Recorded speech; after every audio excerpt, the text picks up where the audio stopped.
Salut à tous, c'est Monsieur RDP. Vous vous demandez si un film mérite d'être vu? Vous êtes au bon endroit.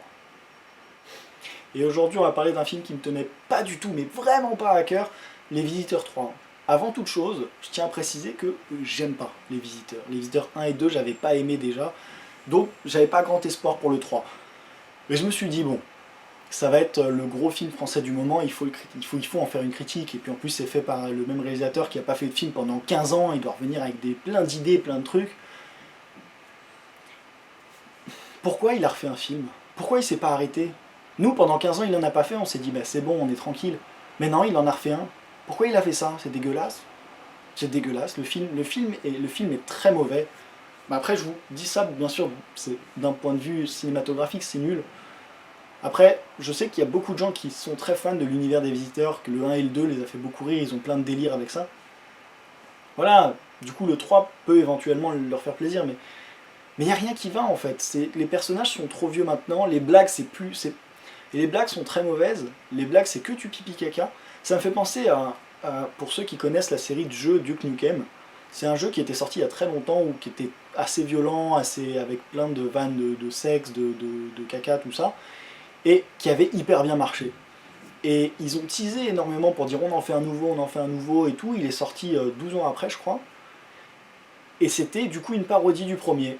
Et ben là c'est pareil, là c'est une parodie des Visiteurs, et déjà les Visiteurs c'était quand même une grosse parodie, donc on arrive à un moment où c'est un peu trop. C'est juste trop, c'est comme si on voyait une copie des Visiteurs mais super cheap. C'est pas parce que dans un film on prend toutes les célébrités du moment qui font de l'humour et tout ça en se disant ça va faire rire les gens que le film marche, parce qu'il faut quelque chose pour les guider ces gens-là. Si tu mets juste plein de gens drôles dans un film, c'est pas pour ça que le film sera drôle. Pas du tout, c'est pas comme ça que ça marche. C'est pas parce qu'il y a Danny Boone et Cadmerade et je sais pas qui que le film est drôle. C'est parce que l'histoire de base tient quelque chose et qu'il y a des blagues dans le scénario et que voilà. Là, il n'y a rien, il n'y a aucune autre blague que du pipi caca, mais vraiment jamais. Et même les blagues pipi caca, elles sont super limites, et les acteurs sont trop vieux. Et je sais pas, j'ai l'impression vraiment que le réalisateur est arrivé, il a mis ses acteurs, il a dit voilà, vous faites ça, allez-y, mettez-vous au milieu, faites des blagues, on va filmer. Mais ça marche pas parce qu'il faut un truc autour, il faut que les blagues elles rebondissent sur quelque chose, là il n'y a rien du tout d'autre.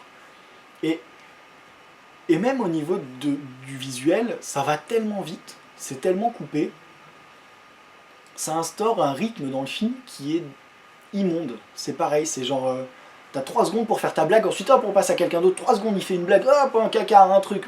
Non, c'est juste, c'est pas ça un film. C'est pas parce qu'il y a des vidéos YouTube qui font ça qu'il faut faire ça au cinéma. La différence entre YouTube et le cinéma, c'est que YouTube c'est des petits écrans, c'est l'ordinateur. Le cinéma c'est un grand écran, donc ça marche pas pareil, ça donne juste envie de vomir. Si en plus par-dessus tu rajoutes du caca constamment, bah ça marche pas du tout. Et la stratégie publicitaire de ce film, c'était de dire on ne montre rien avant sa sortie, mais je comprends pourquoi. Enfin, sincèrement, je suis désolé, mais le film est dégueulasse. Alors évidemment, il y a des gens qui vont aimer, qui vont rigoler, voilà.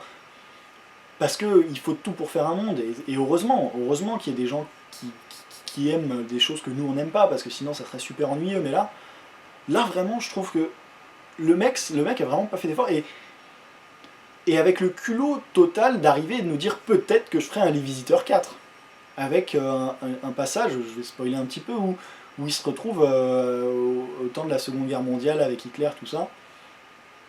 On veut pas voir ça, sincèrement. On veut pas voir ça parce que, vu le niveau des blagues, ça va devenir limite. Ça va être trop limite. Et ça va pas être bien.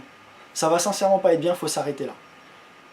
Et le pire, c'est que c'est pas ce qui m'a le plus dérangé. Ce qui m'a le plus dérangé, c'est que je me suis renseigné un peu sur le film, parce que moi, c'est pas mon humour, donc c'était évident que j'allais pas aimer. Je me doutais que j'allais pas aimer.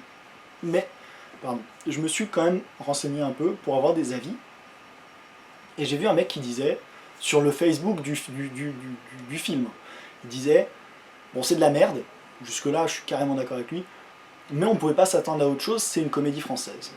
Et là, j'ai été hyper déçu. En vrai, moi j'ai pas aimé Les Visiteurs parce que j'aime pas Les Visiteurs de toute façon. Donc c'est mon avis à moi, et si vous aimez Les Visiteurs, peut-être que vous allez aimer celui-là, mais pour moi c'est dégueulasse, mais j'aime pas Les Visiteurs de base. Mais c'est devenu un amalgame tellement idiot de confondre film français et grosse merde. Parce que c'est pas la même chose. Il y a des très bonnes comédies françaises et on n'en parle pas assez. Et il y a des grosses merdes de comédie française, comme il y a partout, et là on en parle beaucoup. Et c'est vraiment dommage. C'est dommage que les films dont on parle le plus soient Aladdin, Les Visiteurs, et toutes ces comédies où sincèrement, c'est une énorme perte de temps, et c'est vraiment dommage. C'est vraiment dommage qu'on nous parle des Visiteurs en faisant genre ouais, ça va être le film, machin, avec la promo où les acteurs viennent en parler, alors que... Enfin, honnêtement, à part dans la promo où tout le monde dit que c'est bien, personne dira que c'est bien, parce que c'est pas bien. C'est pas un bon film, en majorité, les gens vont pas aimer. C'est très très mauvais. Et cet amalgame comédie française et film de merde, moi vraiment, je trouve ça vraiment vraiment dommage. Renseignez-vous, si votre avis c'est ça, que la comédie française c'est de la merde, renseignez-vous sur les petites comédies françaises. Regardez les films dont on parle moins qui sont français. Vous allez voir qu'il y en a une tonne qui sont vachement bien. Il y en a vraiment pas mal qui sont vraiment bien, où on passe vraiment un bon moment, où c'est pas une totale perte de temps comme ça. Et vraiment ça c'est un truc que je trouve vraiment dommage, c'est cet amalgame. Il faut arrêter de faire ça. Et il faut pas aller voir les Visiteurs. Sauf si vous êtes un grand fan des Visiteurs. Là il faut aller voir les Visiteurs, mais pas au cinéma. Pareil, c'est pareil, vous attendez 2 semaines, et il sera à 1 € avec votre Big Mac, en plus de l'autre film Gods of Egypt dont j'avais parlé, vous allez voir, vous aurez le choix entre les deux, comme vous prenez 2 Big Macs, si à vous et votre copine, vous achetez les 2 films, vous avez un film de merde américain, un film de merde français, vous êtes content. Bien entendu, ma critique est totalement subjective, c'est mon avis sur les Visiteurs, et comme de base j'aime pas cet univers, forcément la critique allait pas être bonne, hein, on s'y attendait un petit peu, et peut-être que votre avis diffère totalement, et dans ces cas-là, n'hésitez pas à me le faire savoir dans les commentaires, à me dire ce que vous avez aimé dans le film, je serais ravi de le savoir, honnêtement. Et si vous avez d'autres films que vous souhaitez que je critique, pareil, vous me le faites savoir dans les commentaires, et je vous dis à bientôt pour une nouvelle critique.